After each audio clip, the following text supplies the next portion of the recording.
A regulamentação do novo texto da lei do Fundeb da Educação Básica, o Fundo de Educação Básica, deverá ser votada hoje na Câmara dos Deputados. Um debate que mostra que há alternativas para melhorar a educação no Brasil.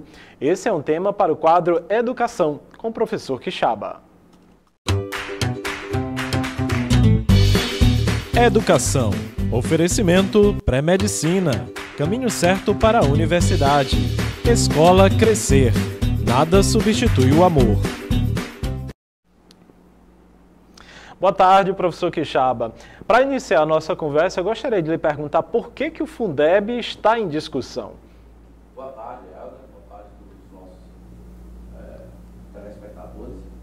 O Fundeb ele foi criado em 2007 com prazo de validade aí até 2020. Então, existia um prazo de validade. Este ano, ele foi votado e ficou permanente. Então, a primeira questão seria essa, que teria um prazo de validade. Então, houve uma votação esse ano, em que esse prazo de validade agora já não existiria mais. Então, o governo, a partir de 2021, ele é permanente. Então, a votação foi este ano. Professor, quem são os beneficiados caso essa nova redação, que vai ser levada à Câmara, venha a ser aprovada? Veja bem, Helder, quando se trabalha o Fundeb, é preciso discutir um pouco sobre a história da educação pública, ou a história da educação no geral no Brasil.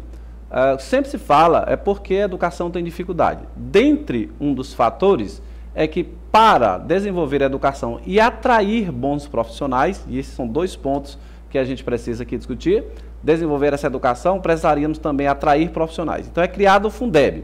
O Fundeb era para financiar a educação básica, estrutura e os profissionais. Assim, com uma melhor remuneração dos profissionais na educação pública, você poderia atrair pessoas mais comprometidas e pessoas que estudassem bastante o assunto. Então, esse é a essência praticamente do Fundeb, atrair bons profissionais. O que ocorre é que, durante muito tempo na história da educação brasileira, essa questão da qualidade do ensino e dos investimentos ficou concentrada em algumas regiões. Principalmente a região sudeste sempre foi se beneficiando muito com os repasses do Brasil. Ou seja, eu aqui em Parnaíba, eu pago imposto, mas eu vou financiar a educação de outras regiões. Então, este foi o grande ponto, e o grande avanço do Fundeb foi essa distribuição mais, eu diria, um pouco igualitária entre as regiões. Professor, e o que pode acontecer, principalmente com esses municípios menores, com a aprovação dessa nova redação da lei? Veja bem, o que ocorre. Vamos explicar o que seria esse debate todo. É que parte do dinheiro do Fundeb seria direcionado, uma porcentagem de 10%, seria direcionado para escolas filantrópicas, associações e o Sistema S. Para ser mais direto, parte do dinheiro público que vai financiar instituições privadas. Esse já é um dos pontos que não foi aceito, que houve uma discussão danada, os deputados votaram, aprovaram, foi para o Senado, mas antes de ser votado no Senado, teve uma polêmica no Brasil todo e o Senado vetou. Então seria isso, retirar da escola pública para financiar o setor privado. Isso já, assim, seria um retrocesso muito grande no Brasil. Por mais que se fale que entender que o setor público não necessariamente tem que ser uma educação estatal, que a empresa privada poderia financiar, poderia muito bem fazer parte desse sistema de educação, a grande questão é que vai tirar de municípios pequenos para concentrar em uma região. Vou dar aqui um exemplo. Se o repasse vai ser feito para as instituições filantrópicas, para associações e o Sistema S, o caso do Piauí, por exemplo, nós teríamos 3 cidades, basicamente, que beneficiariam com isso. Onde existem instituições filantrópicas? Praticamente Teresina, Parnaíba. O Sistema S, Picos, Teresina, Parnaíba. Basicamente seria isso. As escolas religiosas, muito conhecidas, consagradas, no Piauí, essas escolas vão receber repasse público. Porém, quantos municípios do Piauí tem essas instituições. Então você está concentrando renda em 3 cidades. Então você tem um Piauí com 224 cidades, em que praticamente 3 cidades teriam repasse para essas instituições. Ficaria muito desigual. O que já é desigual vai ficar mais desigual ainda. Poderia ficar e poderá ficar porque vão tentar votar um destaque. Qual o impacto que isso vai me trazer futuramente?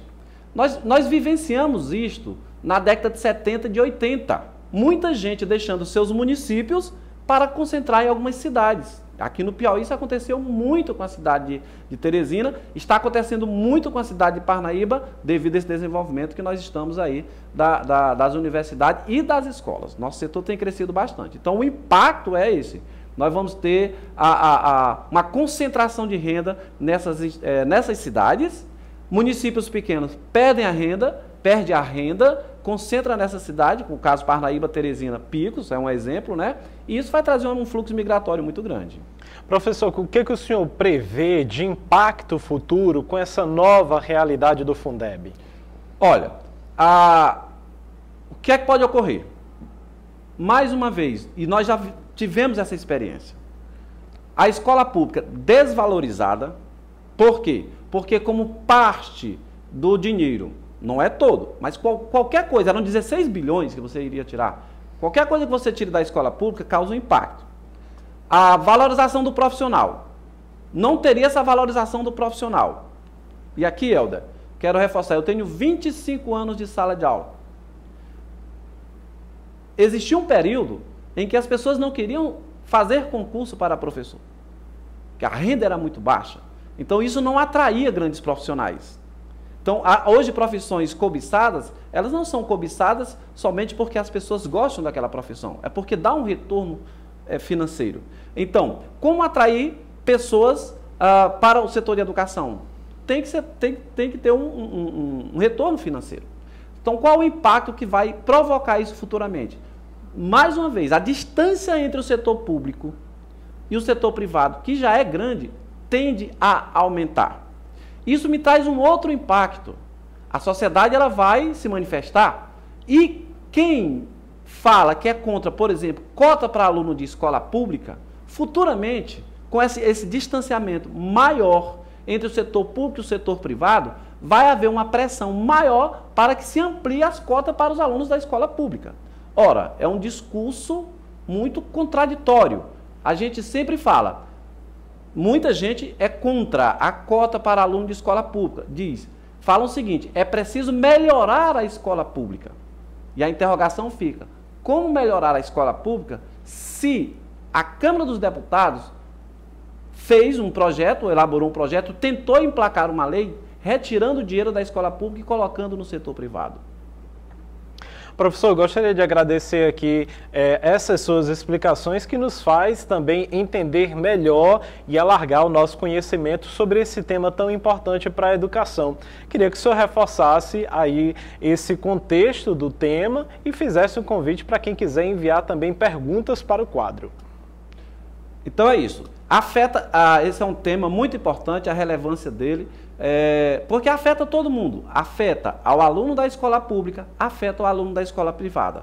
Ao aluno da escola pública e a família, né, do aluno da escola pública. A família do aluno da escola pública porque vai ter o seu repasse que vai reduzir. Hoje, muitos alunos que já têm um repasse pouco, mas vai reduzir.